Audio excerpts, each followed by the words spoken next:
Okay, welcome everyone. Bishop William is attending meetings in Toronto this afternoon, so he's not able to join us. So I'm going to take the lead today, and I'm going to start with an opening prayer. So let us pray. Draw your church together, O Lord, into one great company of disciples, together following our Lord Jesus Christ into every walk of life, together serving him in his mission to the world, and together witnessing to his love on every continent and island. We ask this in his name and for his sake. Amen. Amen. Amen. I'm going to start by introducing a new staff member here at the Synod office to all of you. This is Devin Eldridge, who I cannot find. Maybe if Devin could speak, his face is going to pop up on the screen. Hello, Jane. Devin's joining us as the office administrator and accounting assistant. He will be doing the bishop's calendar and administrative work for both the bishop and myself, and also working with Joyce and Laura in the finance department. And he will also be sitting up front, so he'll be your first person to answer phones and say hello to if you come into the Synod office. So we're welcoming Devin, who started on Tuesday this week. So we're throwing him right into this meeting to try to meet 54 people all at once. So thanks, Devin. We have joining us today our friends from Hub International Insurance, our broker, David McNamara, and Moufid, Kayal, and Dalidah. And they're going to run a presentation today for us on insurance. So that is the bulk of our time together. We have booked 90 minutes. Normally our meetings are an hour, but we didn't want to rush in case the presentation produced more questions from you. I do want to suggest, I know, George, you've come on with a specific question about the Blue Church, but we're going to try to do some learning around insurance that is not specific to our own places, but that are the common things that all of us need to know and share. So I'd appreciate that. If you do have questions that are specific to your area, I know that David and Moufid and Dalidah are so easy to contact and speak to and ask them those questions. So they'll be encouraging you to do that as well. When we come to the end of the presentation and the end of our questions, if there is any business that needs to be addressed today and we have time, we can do that. But otherwise, we're going to stick to this one subject today. So I will now turn the meeting over to Dalidah and David and Moufid. Thank you. Hi, everyone. It's rather amazing that we have such a large group and everyone willingly joined a call on insurance. We're not accustomed to that kind of enthusiasm, so it's terrific to see. I guess we can get started, Dalidah. Initially, our intention is to talk about the following topics here. That's pretty much the agenda for the day. This shouldn't take very long to run through. We purposely tried to set things up so we could run through the material quickly, but turn the floor over to you for any questions that you may have or things you'd like to discuss. Okay. So just Hub, as it says, Hub at a glance. It's funny because people don't hear about Hub very often, but because we're more in the commercial space, but we are the largest brokerage in Canada. Hub actually originated in Canada and grew into one of the largest brokers in North America. We have 650 offices across North America. We have 2 million clients and 19,000 employees through all of that. The Canadian portion of that discussion is basically we have 200 offices in Canada, 5,000 employees, and we handle in excess of $15 billion of premium annually.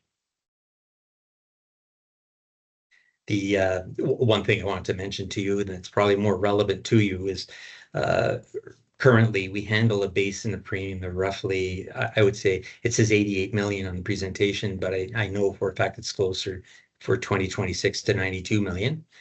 And we've got 4,000 clients in the faith-based space.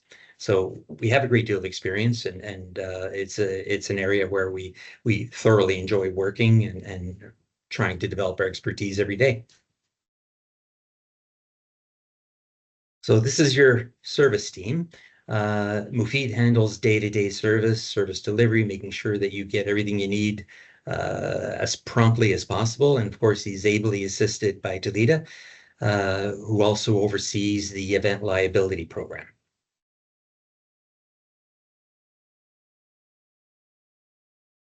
Moufid, if you'd like to take the floor. Yep. Thank you, David. So what I would like to talk about today is simply, again, from your perspective, what we basically what are the requests we receive more from the dioceses, not only yourselves, other dioceses as well, but it's a common experience. So people talk to us about three things. Some of them want a proof of insurance, the others simply a certificate of liability insurance. The rest is how the renter can get a certificate of insurance himself. Okay, and now quickly to go through all of these. Proof of insurance is basically the broader, the larger portion of it. It can be someone asks a copy of your policy or simply the declaration page. It goes through like more details specifically, but it's different from the certificate of liability insurance. Now, the liability certificate basically, when you as a parish or administrator ask for this for yourself, that basically under your core insurance program. So the policy that you have through our office with ecclesiastical covers the parishes, covers the diocese, covers your location, your liability, everything you guys are covered for. So a typical example for this, for example, when your parish wants to rent a space in the town hall, for example, or the space through a third-party organization where they ask you for insurance liability certificate.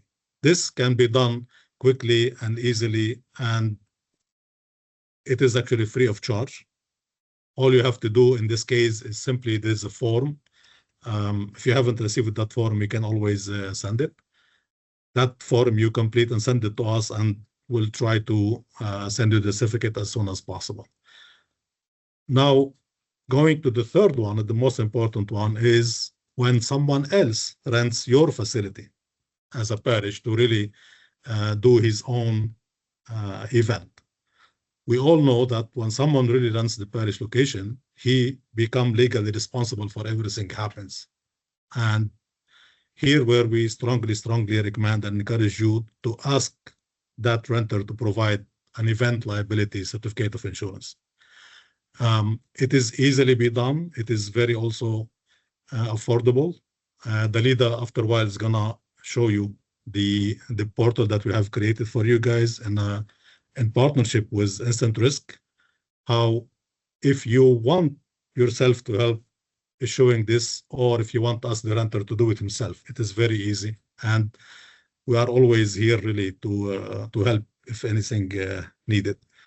Now, typical examples of a situation where birth event liability of insurance goes simply from someone who wanna rent your facility for even like small birth certificate, birthday party, sorry, or it goes even to bigger event where an alcohol is actually involved. What basically what we are seeing here basically is the cost can go up and down. It depends on the number of the participants, the type of the event, and what is really involved in terms of activities. For example, an event that involves, for example, inflators, different from a simple event. Now, we have seen a situation where, for example, something happened in an event and the insurance company, if let's say, for example, the caterer of your renter accidentally start a fire in the kitchen of your church, then your insurance company is technically gonna respond, but legally they have the right to go after the renter and to reimburse some of their money. Now, so what we are saying here is basically the renter is the first one that we need to cover ourselves. That's why we request this event liability insurance.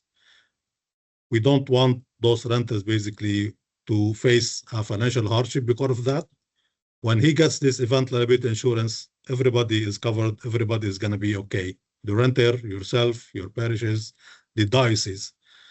A very important point I want to also talk about it here is basically how this situation like that affect your insurance premium and your insurance policy.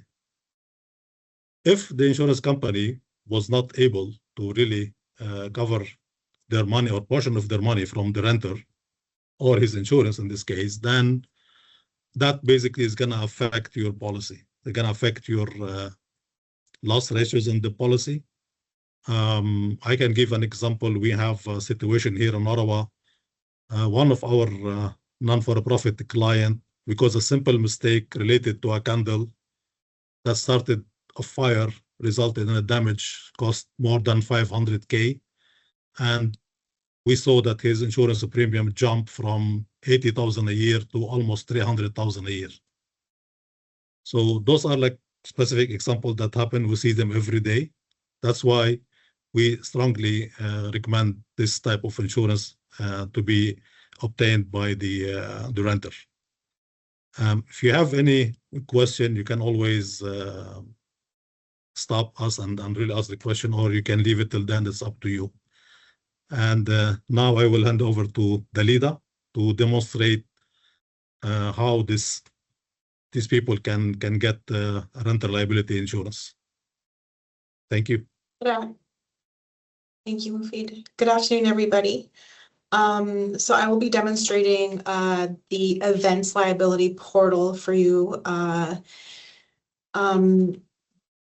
A facility user guide will be submitted to you at the end of this meeting. I'm sure all the links will be submitted as well to help you in navigating the portal. So I'm just gonna move my window over here. So a link is going to be provided, and it'll take you and land you on this exact page right here. I've already gone ahead and created a mock login to the portal. So I'm just going to put in my credentials. I'll actually run you through how to, if you, obviously you don't have a login yet, but if you were to click here to sign up, it's very simple. You would just put your name, your last name, and email address that where you can be contacted, and then you would choose a password. Now it's probably going to say to me that I'm already registered, which I am, but it's fairly simple to register. It doesn't require any further information. So I'm going to go ahead and log in.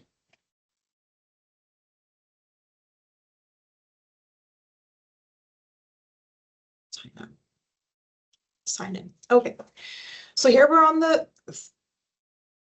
first page of your account. So your account has been created. There's a lot of wording here that you most certainly can go ahead and read. I would suggest that you do read it. Up here, you've got many tabs. The ones that you will most likely frequent the most is policy information. There's a section here where you've got portal FAQs, you've got your privacy policy, policy wording.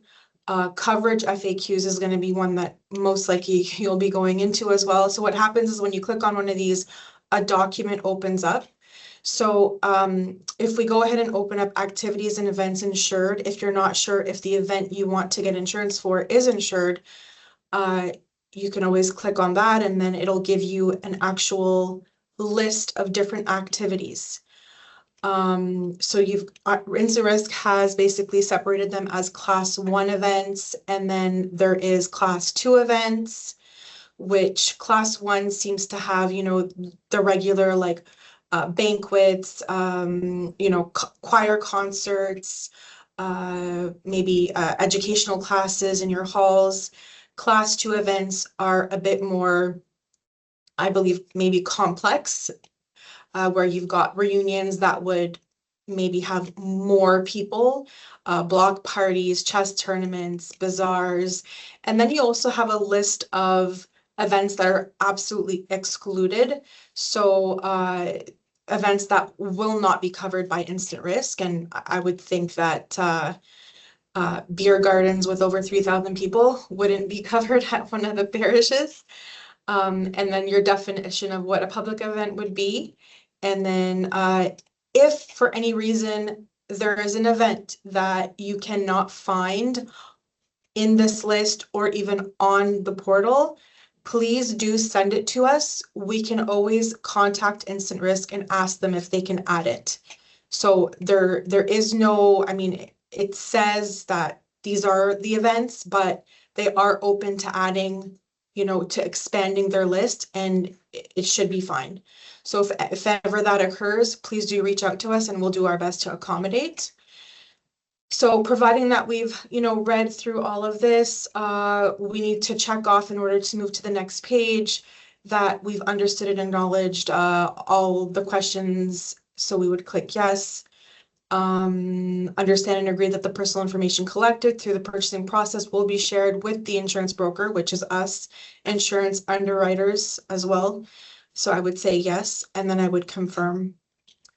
This is where the information gets put in. So the renter's information, not the parish. We've seen some instances where a parish will go ahead in and purchase the insurance for the renter. That's completely fine if you want to do that, but the person who is organizing the event has to be listed on the insurance. So it would have to be put in their name. So I'm going to go ahead and do one for myself. Do a 239 Baseline Road, which is where I am.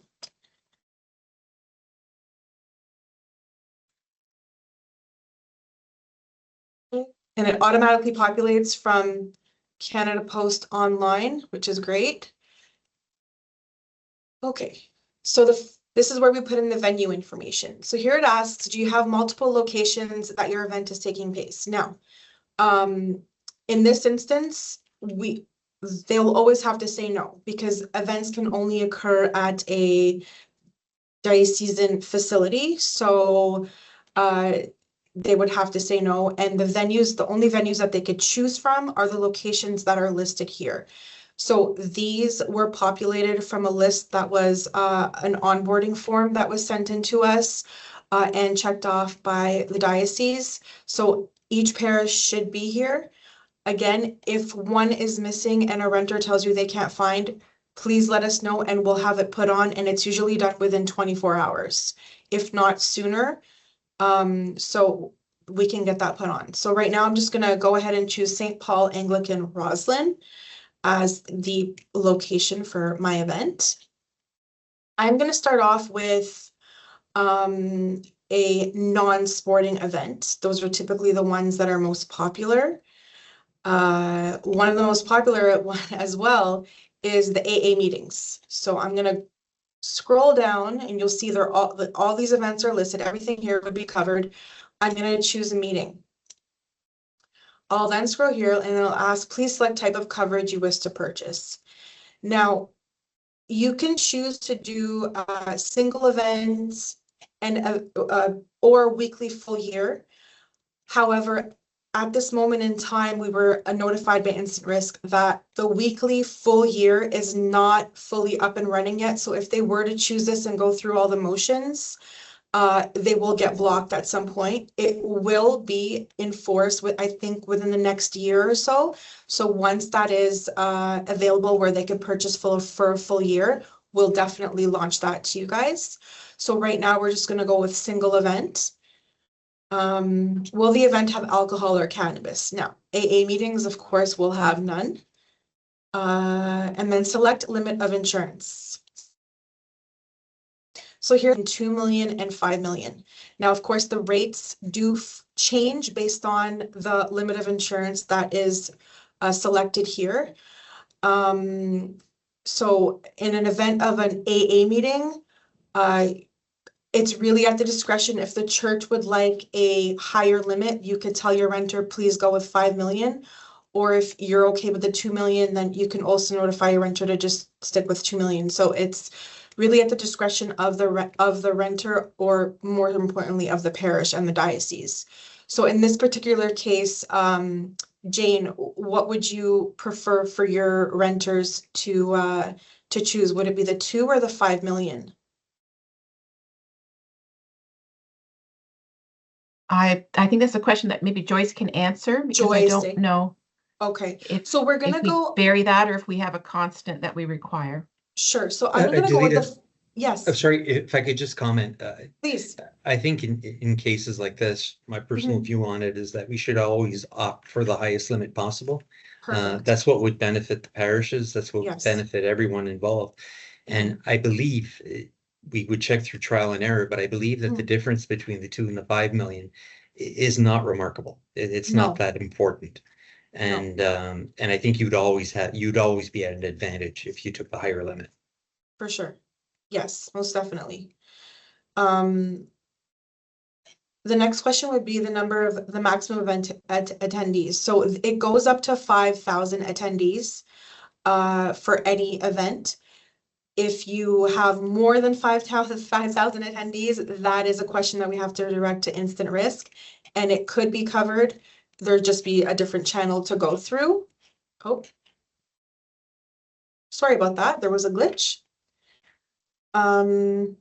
So here we're typically at an AA meeting, I would say roughly 26 to 50 people. So that's what I'll choose. I'll go next. And then here it asks you event dates. So they ask you to choose between adding just one meeting, or you could add more than one meeting. So in this instance, typically AA meetings could happen on a weekly basis, or could happen 3 times a month, 4 times a month. So there is that option of adding this in here. So here they would just have to put the start time of their event. So let's say it's 5 p.m. and the end time would be 6 p.m. Okay. And they can purchase insurance as early as today, this evening at 5 p.m. if they needed to. So it's very efficient. Insurance certificate can be downloaded right on demand. So let's say it's every Saturday. So we're going to choose May 23rd. And then we're going to go add all dates. So this one's been added. Now I want to add another one. So I can go ahead and add another date, and I'll choose the following Saturday. And I'll have to go in and change my time to from 5 to 6 p.m. And we'll add one more, just so I can show you how they can purchase more than one on the one event choice, one event date. Let's go June 20th, set to change my end time to 6 p.m. as well. Set. Okay, so here I have 3 dates. And I'll go next. Okay, so now we've filled in all the information. We've got the name of the insured, which is the renter, the address of the insured, the name of first named insured is the Synod of the Diocese of Ontario, Anglican Church of Canada. Additional insureds are listed as the Synod of the Diocese of Ontario, Anglican Church of Canada, and St. Paul's Anglican Roslin. It says here, other than the entities listed above, is there any other which was required to be added? No, they cannot add any other additional insureds. These are the only ones that are preset in the portal for the diocese. It should only be these 3 that are additional insureds. So here we have the event information. We've got non-sporting event, space rental, type of activity, it's a meeting, number of people, up to 50 people, no alcohol being served. And here's the list of the 3 events that are insured. Then there's a list of questions that they have to go through. Have you made any insurance claim for this type of event within the last 3 years? No. Again, if you click yes, it'll block them and they'll have to provide information with regards to it. So it doesn't let them go through the motions if more information is required. Will your event include an overnight exposure? No. Are the activities for which you are requesting insurance coverage taking place at a location that you own or operate? No. In this case, if we put yes, If, let's say, one of the parishes is doing this for an event that's happening somewhere else, and you're gonna say, okay, this is our location, it's our church, and they say yes, they maybe misconstrue it and think of it that way, it'll stop them there as well.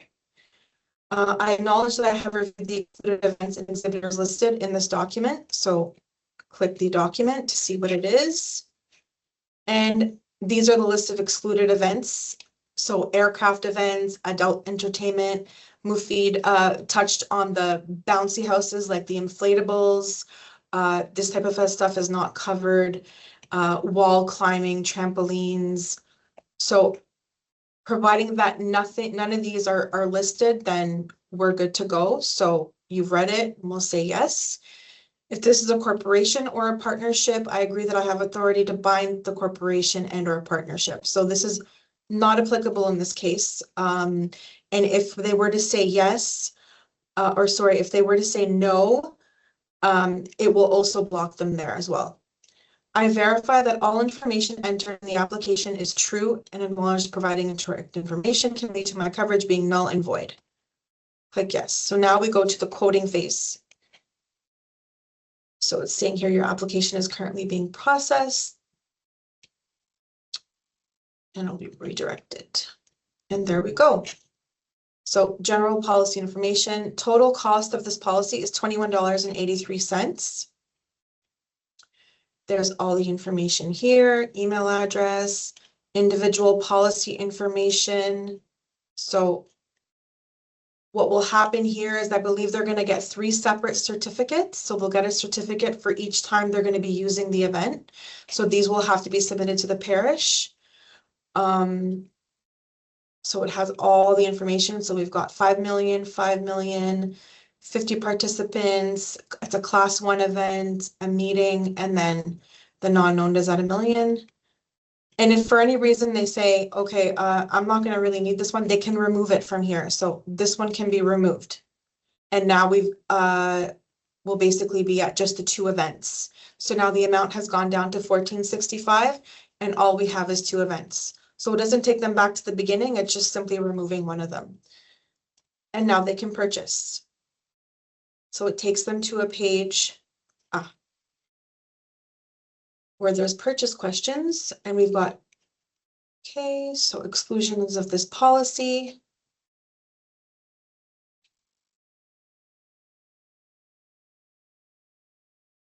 So policy, we'll say yes. In the event of a claim against you, it's just regarding the deductible. Yes. Do you understand anything about deductible? Do you understand this policy does not cover professional liability? Yes. The above information forms part of your policy. Any incorrect information can be null or void. Yes, everything was correct. Do you understand that once this policy is purchased and bound, you have up to 24 hours prior to the event to communicate any changes? So they have 24 hours prior to the event commencing. If anything's changed, a date change, maybe there's a rain, like this weekend is raining, they need to change it. It's maybe it's outdoors. And for any reason, they have 24 hours to change, to cancel. Okay. So if the date has already passed and they did not notify instant risk that their event didn't happen, it cannot be canceled after the date that the event already passed. So that start date would have lapsed. So any changes, modifications, cancellations, or refunds will not be allowed. And this is where we would go to checkout.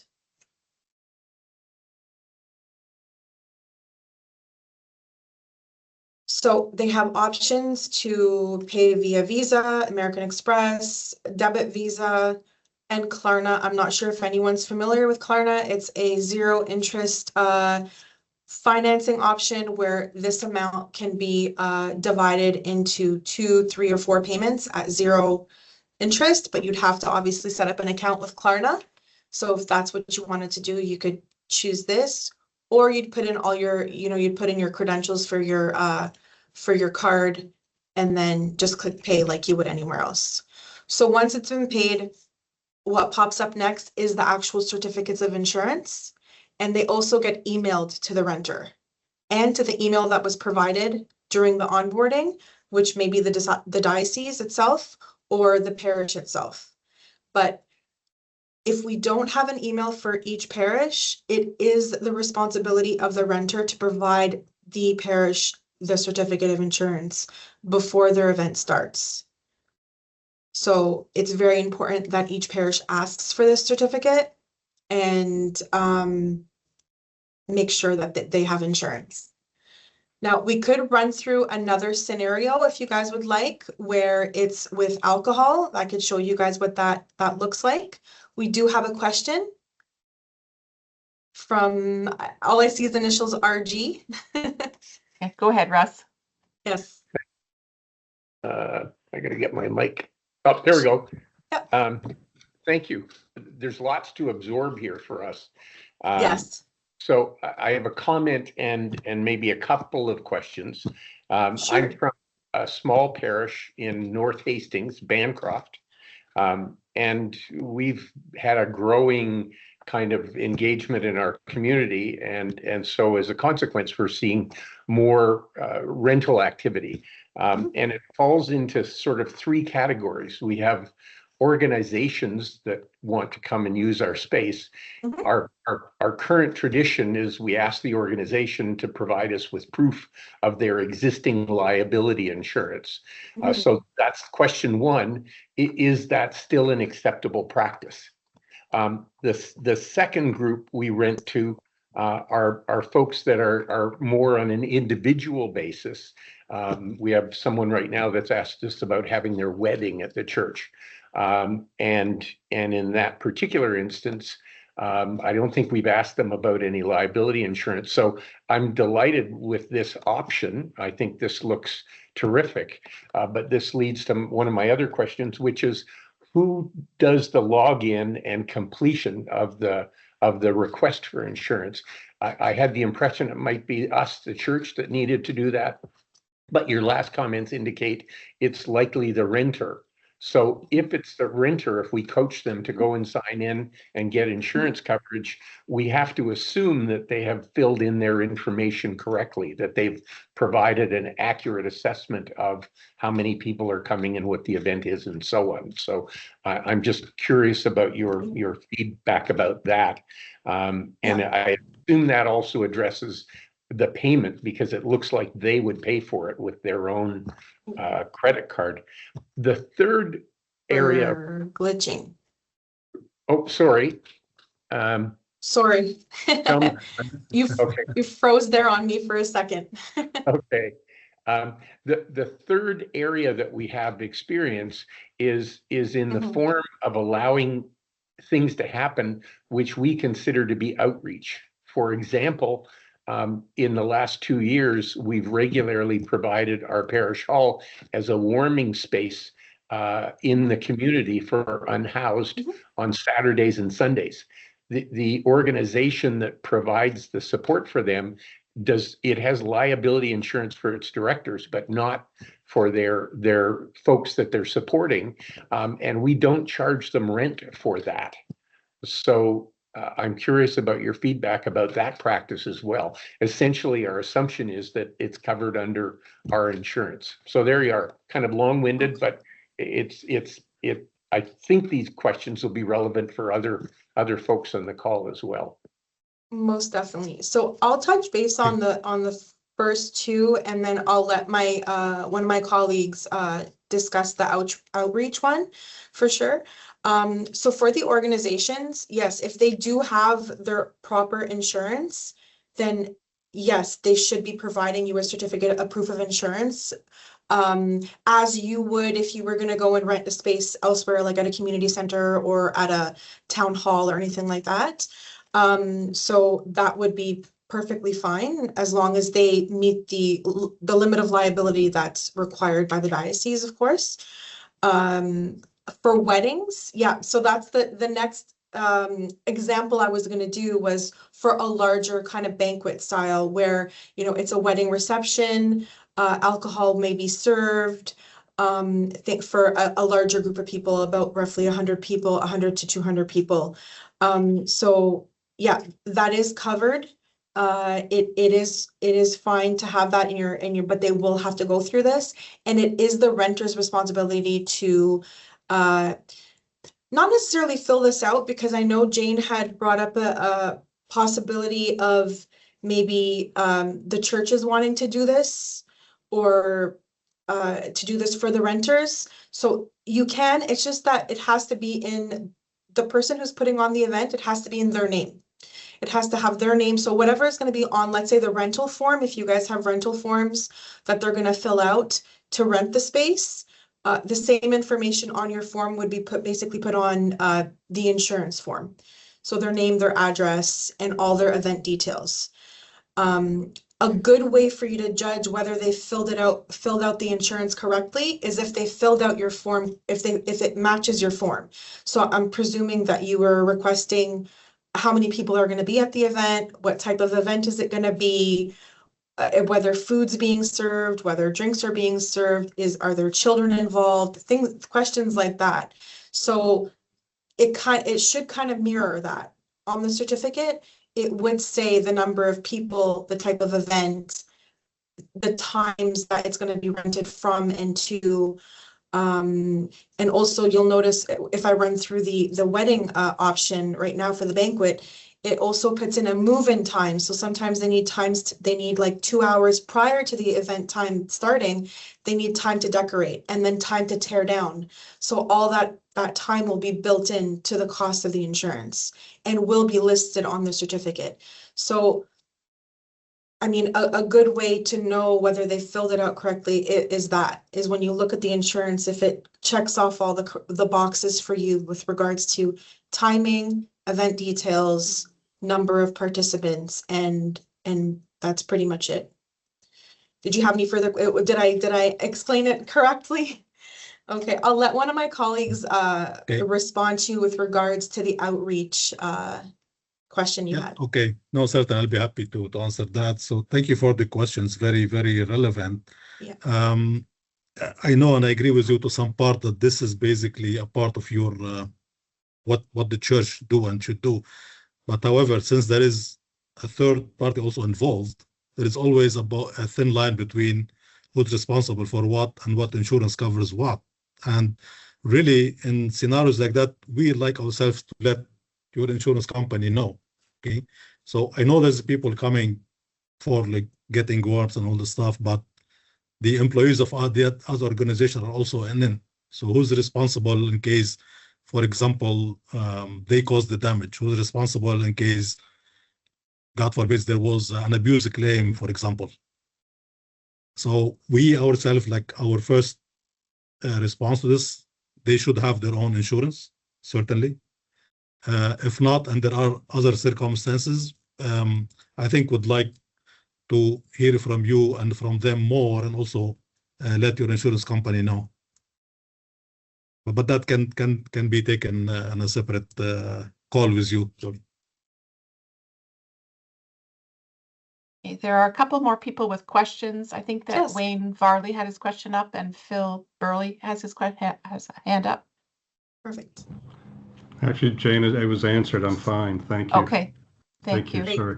No, Wayne, it's the other Wayne that has a question. Oh, sorry, other Wayne. Wayne Thornhill, Oh, St. James and Maitland. Basically, the question I had was about the last subject about when we donate our hall to local community groups. Now, for example, just one example, we did have AA meeting at our church hall a couple of years ago. They're not meeting there presently, but at that time, we didn't charge them, and we just went on the premise that we are sponsoring the event. My understanding is that anything that our church puts on in our own facilities, we are covered. However, any outside group or any person coming in, for example, for a birthday party, if they're not they're not, it doesn't matter if they're a member of the church or not, it's a separate private party. Okay, so we make them give us a certificate of insurance. But for something like the AA meeting where we say we are sponsoring it Mhm. and don't charge them. What I'm getting from what was just said is that we should still have that group give us a certificate of insurance. Is that correct? That's right. That's right, because Okay. being a sponsor is All one right. thing, and organizing the event and being responsible for it is another thing. Right. Okay, thank you. David, I just want to jump in here because this is something that we have talked about several times, because we often have churches that want to encourage rental of their space, and they think that to ask a group of people that are known to them, not part of the church, but known to them, that it would discourage them from wanting to rent from their hall. And a couple things I just want to say, when Dalidah walked through that last one, you could see that it's not a lot of money for 1 hour or a couple hours in the afternoon for a small group. It's not enough money to dissuade someone from doing that. But the other thing that we talk about a lot is that if something happens, yes, there is insurance, but our insurer, who will insure the church, will want to pursue costs and may then do that through the person that was responsible for the event. And I don't know, David, if you want to say a few more things about that, because we've talked about that in terms of just community and relationships. Sure. There's a perception that when we ask people to provide insurance or to go get insurance, certificate of insurance, all this sort of thing, that's an imposition. It's something that the church is doing to cover itself or the diocese. But there's a lot more to it. And Jane's absolutely correct. When someone comes in and rents your church hall or rents your facilities, if there's an event where property is damaged, or if there's injury and the church is dragged into the church's insurer is dragged into the fray, they're going to want compensation. And contractually, when we take on an insurance company to cover our liability, they have a right of recovery. We can't prevent that. So when the person takes the insurance, the individual renting the insurance knows that they have $2 or $5 million covering them. So if there's an issue, the insurance company comes back against them, they simply take it, they submit it to instant risk, and instant risk defends them. So all the legal costs, any kind of indemnity or any kind of fine or whatever that comes in after the fact, as long as it's not an illegal activity, is covered by instant risk. So I feel that you're actually helping the renter. You're securing the renter when you ask for that insurance.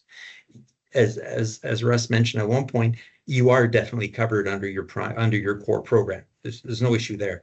Now you're just asking the renter to make sure that they protect themselves, and of course they give right of recourse, or they give an avenue of recourse for the insurance company.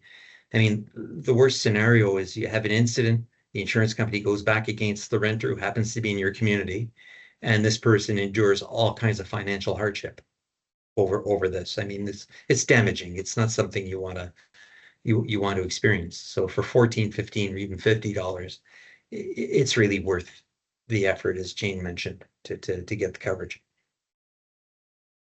I don't know if that answers the question, Jane, or if Yes, thank you. I just really want to emphasize that it's not a barrier that we're setting up. It's just a very helpful thing to be doing. Yeah.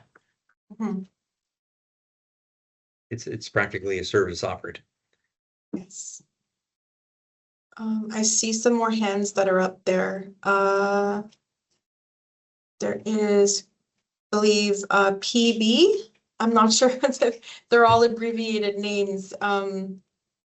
Philip Burry. Hello. Yes. Yeah, Hi. Philip Berry, Hi. St. Paul's Cardinal. Hello. Hi.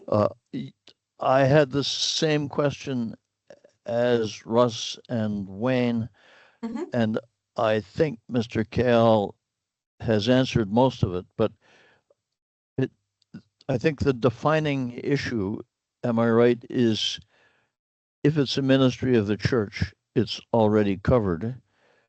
If it is a commercial arrangement, it requires the extra coverage that's just been discussed. And the question then is, what exactly is a ministry of the church and who is covered when it's a ministry of the church? But the particular case I have in mind is a monthly community luncheon our church puts on.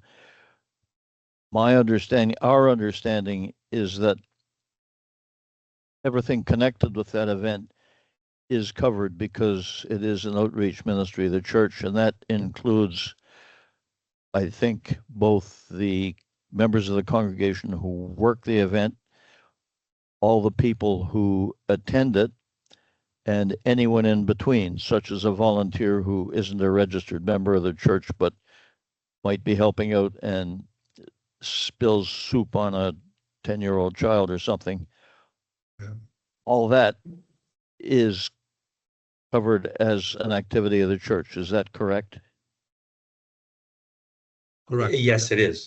Definitely. you. It's, I think the easiest thing to keep in mind is ecclesiastical includes as covered operations anything that's usual to the operation of a church or diocese, for that matter. So everything you described is usual to the operation of a church, and you'd have nothing to worry about.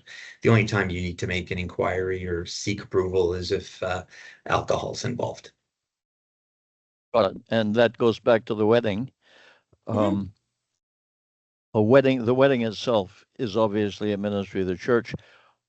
That is certainly if it's a member of the congregation who's being married or that family, I guess. The wedding reception Hmm.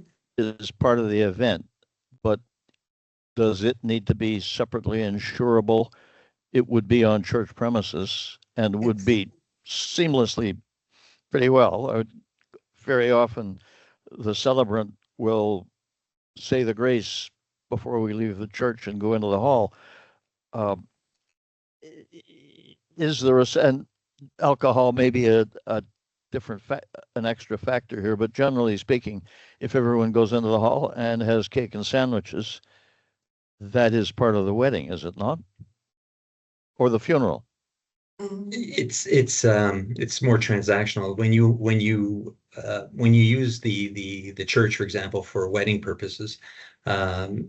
It's I don't want to be too mercantile or transactional, but it is a service offered to your community or to the people wishing to get married. Using the reception area is transactional. That's a commercial agreement because they can have their reception in your hall. They can have a reception in a hotel or local restaurant.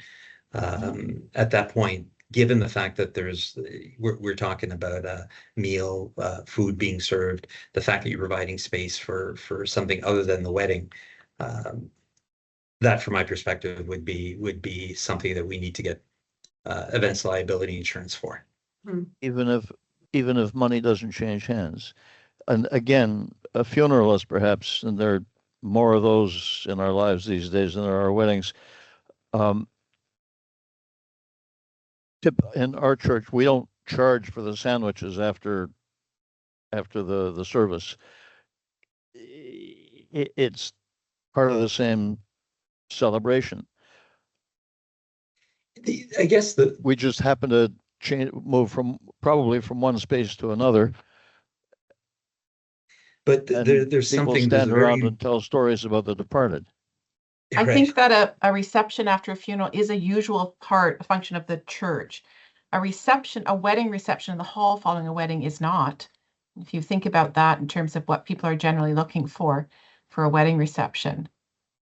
I think there's much more that goes on at a wedding reception than a You're funeral right, Jane. reception. You're absolutely right. But the other thing you have to bear in mind is that when you actually have the wedding, the parishes or the celebrants in full control of the environment. And at that point, the diocese, the parish is completely covered by your core program. When you rent facilities to a third party, or whether money is exchanged or not, you offer the privilege to use your space. It's no longer in your control at that point. The renters are handling the premises. They're the ones that are orchestrating events and activities. So if something were to happen, you'd be covered, but not the third party, not the renter. I remain uncertain, but I'm not going to waste everybody's time with an argument. Wayne, please feel free to reach out to us after any time. We'd be happy to discuss it with you.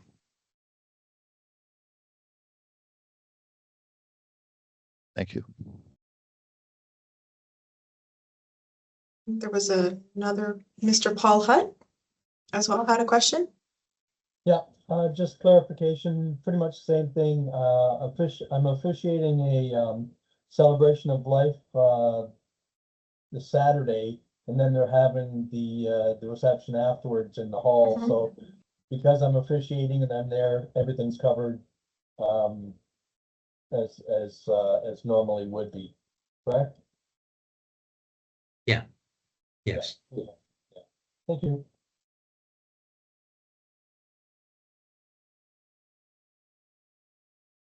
Were there any more questions before we move on? Would you like me to go through a scenario for a wedding, like a banquet with that serves alcohol, or a wedding Lita, reception? I'm gonna say no, because we're coming up to Okay. 3:30, and I just want to make sure Perfect. people have time to, if they Not have a other problem. questions, but certainly, Yes. we will plan to do more training on the portal through the diocese, that we can offer that again for people, because Yeah. I know people, they're seeing this for the first time, not knowing this is a new offer. And so Not a I think problem. people are going to want to think about it and then walk Yeah. through it again with us another Yeah. time, for sure. So there will be a user guide as well sent to the diocese, I believe, and a portal guide to help with step-by-steps. And then obviously you can give that to the renters. They could follow it if they need any assistance. There's a lot of support on the portal, phone numbers, emails, live chats as well. So Instant Risk is very accessible for any help that's needed, for sure. And we're here obviously as well. Yeah. So we wanted to move on to the claims part. Should anything arise, should anything happen during an event, basically, should anything happen, all claims have to be reported to Instant Risk. Now, on the portal, I'll give you guys a quick look. There's a form as a claim form. This is a form that they would have to fill out and send to Instant Risk. And we would also require a copy as well, because we would need to notify the insurer, which is ecclesiastical, of the location of the facility, that there was a claim. That's a claim's being put forward. So it's a fillable form that gets filled out and gets submitted to claims at Instant Risk Coverage, and as well to Hub. So it's important that if a church administrator is aware of a claim being put forward, that they have a copy of this. We get a copy, obviously the diocese, and first and foremost, Instant Risk.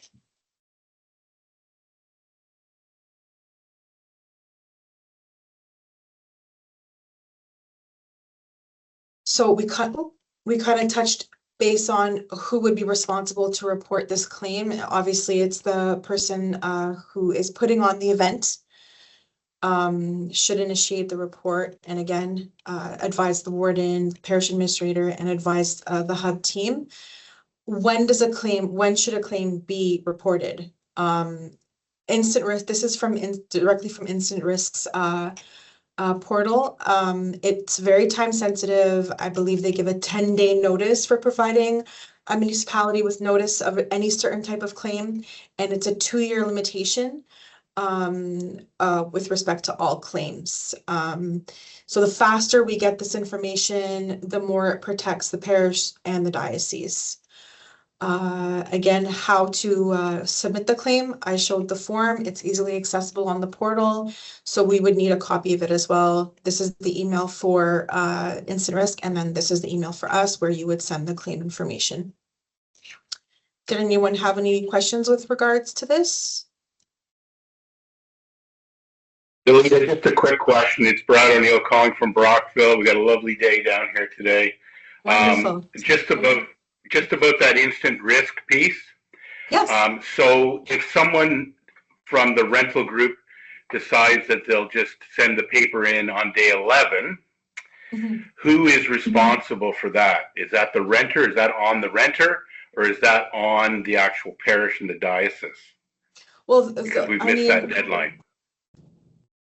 I believe well, if it's on day 11, I'm really not 100% sure. I mean, they do give that 10-day notice. It depends on the claim, I presume. And then they're also giving that 2-year limitation of bringing action to it. So maybe David can answer that better. Yeah, if I can help. Yeah. You can't report a claim before you know about it. And so basically, there's no clock going while you're blissfully going along, not knowing that an incident occurred. So when you do become aware, you report it. And in fact, there's a subjectivity here. If you delay in reporting to the point where the insurance company has trouble investigating or even building a defense for you, they may look at you and say, hey, this is too late. You've prejudiced our ability, or you've jeopardized our ability to defend you. But that would have to be pretty severe and pretty extreme. I think the 10-day notices with respect to any kind of claim or liability arising out of the involvement of a municipality. And I'm just asking the question because community user groups, those lay people that are renting spaces, are notorious for not being good at paperwork. So I'm just saying it's something that we're either going to have to build into our policies and be really, really clear at the church level to say, if something happens, you must do this in bold, underlined. Please call us if you don't understand this line, so that they know. Because I'm telling you, it's going to be, we've created a little bit of work here for somebody. I agree with Russ. Somebody's going to have to enter all this stuff in. And I think having a paper copy for people in the community that matches kind of your hub is probably a good way to go. But somebody's got to enter all that data in, right? So we are creating some work for people, which is fine. But anyway, I just think there's some organizational things that will have to happen in the background just so we don't get ourselves into a bit of a tailspin. That's all. And especially Russ, I understand, like Bancroft, you guys are just, the community's coming in there all the time, like in and out the whole bed. And we talked about here, Michael and I, about having maybe this portal up and having a group of people in here and running a scenario through so that we can cross train a little bit here, because if you have one person and that person gets sick for a week, then what, right? So I think that's important. Anyway, just a comment, and thank you very much for listening. Welcome. So just to make a note on that, Incident Risk will have a live tutorial, like a video link that you can also, instead of you having to do like a monthly kind of reintroductory or a meeting to teach people how to do this, if they have access to a computer and internet, they would be able to view like a YouTube video on how to go through all the steps. And there's also an actual user guide with step-by-step if they just want a paper document to show them how as well. And again, we're here. I'm more than happy to assist with anything that you need. If anyone needs any help with anything, that's what we're here for.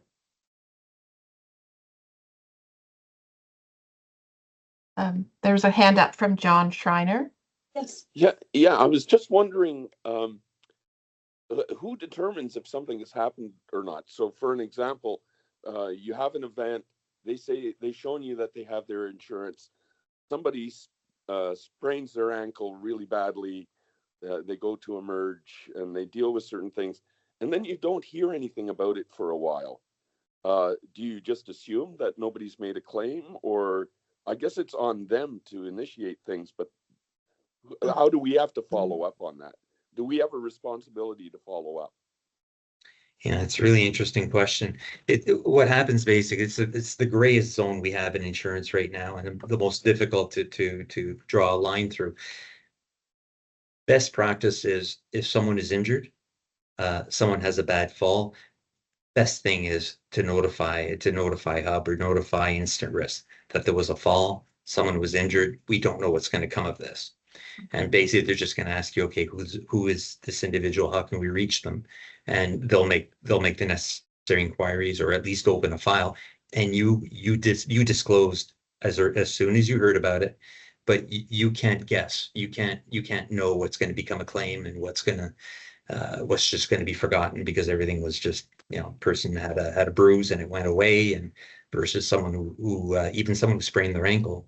At the end of the day, if there's no real repercussion other than healing from a sprained ankle, there's not a heck of a lot to worry about. But ideally, organizations in general should keep a log of any incident that occurs where someone's injured or even property damaged to as a result of what could be perceived as negligence on behalf of the diocese or the parish. So Okay, thank you.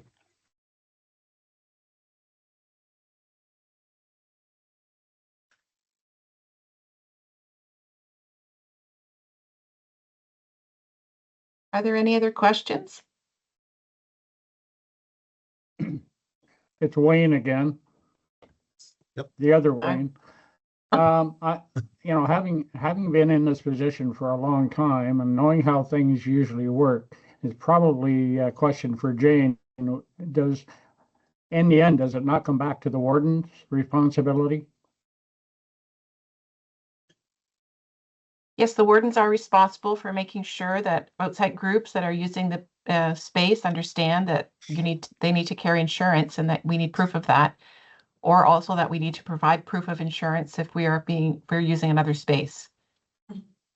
But there are lots of people around to support you in that, right? So if a warden has a question they're not sure, they can call me. They can also call David or Moufid directly and have a conversation. So I don't want anyone to think that it's such a overwhelming subject that it's too difficult and then avoid it. So just, it's never going to be a stupid question when it comes to insurance, ever. Wayne, if I could add to Wayne's comment there. Yes, sorry, David, if I could add to Wayne's, it's Brad here again, comment on that. The communities are very used to this now because it's not just happening here, it's happening everywhere. And I'll give an example. I had a couple of contractors in, some tree stuff that was being done. We also had some driveway work done with some line painting, stuff like that. And all you do is you ask them, I need a certificate of insurance. It's there. Like there's no question at all. They're used to it. They're getting it from everywhere. So it's not, the only groups that it may be difficult with are the ones that you never really ask for it for, like those user groups that come in that are a little less organized. But any of those contractors or any of that stuff, piece of cake. So just to add that to the conversation. Thank you, Brad. I have a question from Donna and then from Paul. Yes, Donna Ferguson, Christchurch, Athens. If we have someone who is using the hall and I don't know, a child unplugs the sub pump and later on, everything's gone over with and the basement floods. And the reason I'm asking this because we have had a flood in our basement, not from it being unplugged, but sub pumps malfunction. And it's a $10,000 deductible for that. So is the church liable then, or is that going to go back to the person who used the facility? That would, sorry, go ahead, Moufid. No, sorry, go ahead, David. The insurance company, if the insurance company is not, I'm a little bit confused on one point. You mean if the claim's in excess of $10,000 or if it's below 10,000? No, there's a flood. So we had a flood from sub pumps malfunction, and your insurance, it was Hub, $10,000 deductible that the church has to cover that first 10,000. Then the diocese gives us 8,000 of that, but still it's a 10,000 deductible. If the facility was used and that person got liability insurance, but 2 days later, when someone goes check on the church, it's flooded, is that because of the flood, that $10,000, is that going to go towards the person who used the facility? I get what you mean. I'm sorry. I didn't quite catch the nuance at first. No, what happens basically is that anything below $10,000, your insurance company won't engage at all. It's not like auto insurance where if someone is not responsible, there's coverage nonetheless, or it's not a case where they would pay and then recover against the third. They just wouldn't engage at all. But that doesn't prevent you from at that point engaging yourself and advising the person that, this cost us $9,000 and, you need to submit this to your insurance company. And generally you get results fairly, it's not as quick as if you have direct damage and the insurance company is adjusting the loss with you as you go along. It's usually faster. But if the liability is clear that someone did something that caused the sump pump to fail, their insurance company would react. Hence the importance of the event insurance or things along those lines. We never know if someone carries personal insurance either, so it's always difficult at that point to discern if there will be a right of recovery. But it was a great question, because at that point we're talking about the parish's ability to recover. Yeah, so even if there was a small fire, no, I don't know what the deductible is for that, but the person had insurance that caused the fire, third party. Yes. So then we, wardens, have to go after them to get that deductible covered, is what you're saying? No, if you have let's say your deductible is $2,500 and you have a fire. I've never seen a fire that yielded results below or a claim below $2,500. In a case like that, the insurance company will pay what's in excess of the $2,500 and then go back against the person who caused, or the entity that caused the fire, and would then likely work to recover your deductible too. That would be part of the recovery. From the insurance that they purchased. From the third party, yeah. Yep. And ultimately their insurer, yeah. Okay. Thank you, Donna. And Paul? Not sure which Paul. Hi, I'm Paul Hutt from St. Paul's in Marmor and St. Mark's in Bonneraw. Every year, St. Mark's Bonneraw has an off-site service at an old parish site at St. Thomas. Would that be a place where insurance would be applicable to have that off-site service then? I'd be officiating the service, but it's off-site. It's not at St. Mark's or at St. Paul's. I just didn't quite hear what's the nature of the site? Is it just another church, or is it? It's an older church that's been deconsecrated. They have a yearly service on the grounds there. Right. So And and I assume this is a church that belongs, or property that belongs to the parish? yeah, St. Thomas. And I know they've got a cemetery there too. Yeah, there wouldn't be any issue at all. Okay, thank you.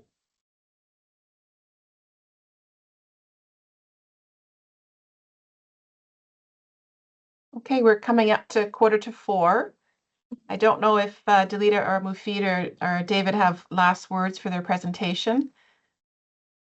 Yeah, if you don't mind, I just throw in just a quick line. We consider our job working with the diocese to have three basic priorities. The first is make sure you're insured properly. The second one, that we provide you, and they're all on the same level of importance, we provide you with the level of service that's expected and hopefully exceeded.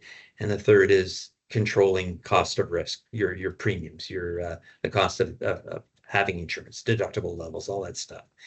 And I can tell you without a word of exaggeration that your file never leaves our desk. When we receive insurer visits, when we visit carriers, I think Moufid and Dalidah can testify to the fact that we're constantly looking for new opportunities and maybe new avenues to go where maybe we can improve on current circumstances. So I just want you to know that we're out there working for you and hopefully delivering what's best in the market to you.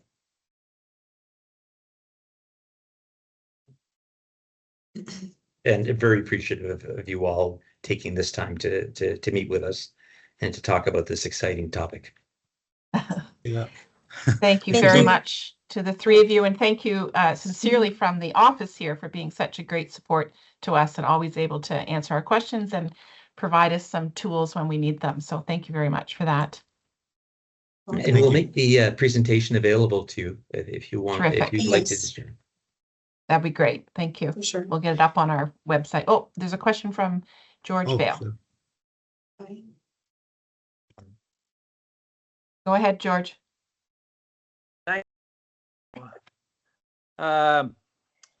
This was a great presentation. It wasn't just quite what I thought it was going to be. But anyway, I have, I told you, but the presentation was wonderful. Who would I contact for the information I need about the Blue Church? You can contact Moufid. That would be right, Moufid, yes. Did they say? Who did you say? Sorry?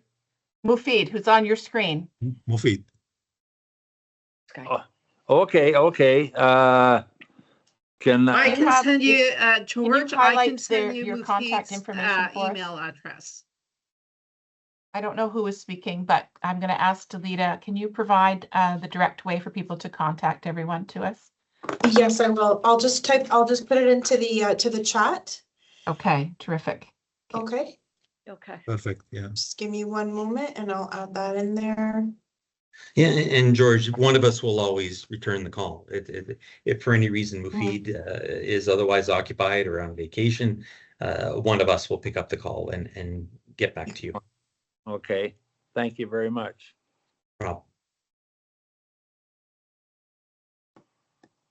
Just want to add something also to the event insurance, like for renters.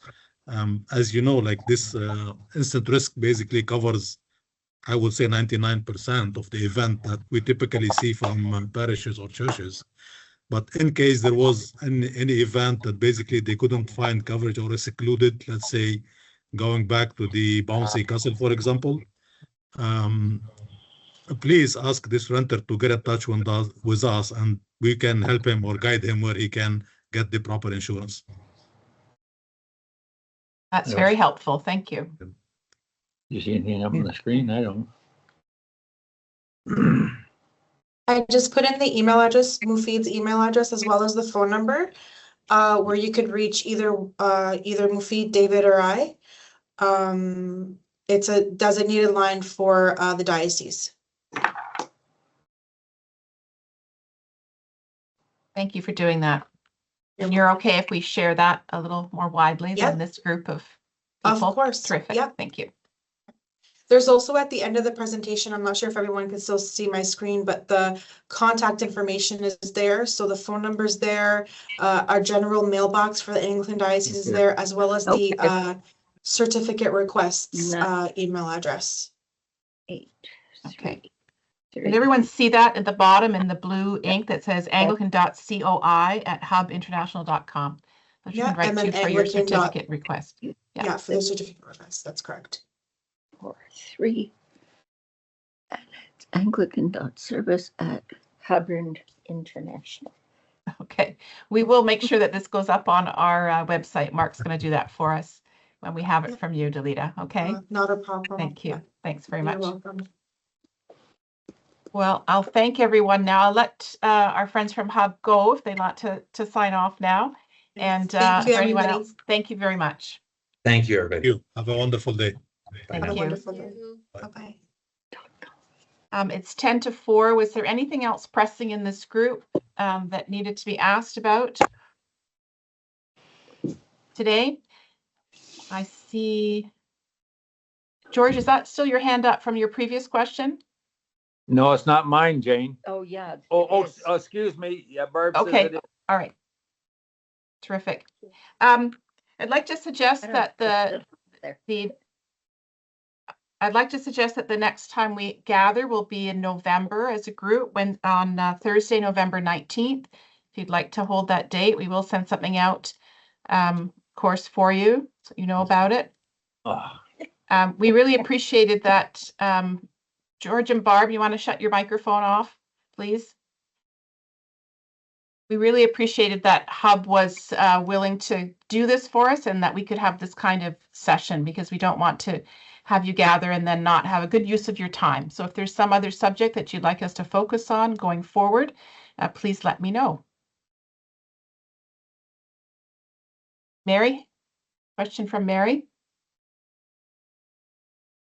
Mary Haig? Yep, okay, sorry, it took a minute to unmute. I see that we now have the policy document and invoice Yes. for insurance. If we have questions about that, who do we contact? Joyce. Okay. Joyce. Okay. And if we have questions about some of the coverage, is that also through Joyce? That can be through Joyce or through me, but we'll likely, you can go directly to somebody at Hub because we will likely confirm with them ourselves. So please don't feel that you're not allowed to do that. Any one of the wardens is allowed to directly, or treasurer can directly contact someone at Hub. That help, Mary? Yes, thank you. I saw someone else's name pop up there, but I missed it. I think it was me. Okay, John who's Schreiner. me? John Oh, John. Schreiner, St. Thomas's in Kingston. Excellent session. I'm just hoping that it was recorded because the other warden and Bill and Blair couldn't make it, and I think they have to watch this. Yeah. Yes, it was recorded. Yeah. Excellent. Beauty. This was Okay. a fantastic session. Thank you very much. Okay, great. Thank you, everybody. God bless you in your ministry. Thank you for all that you do for the church. We'll see you again soon.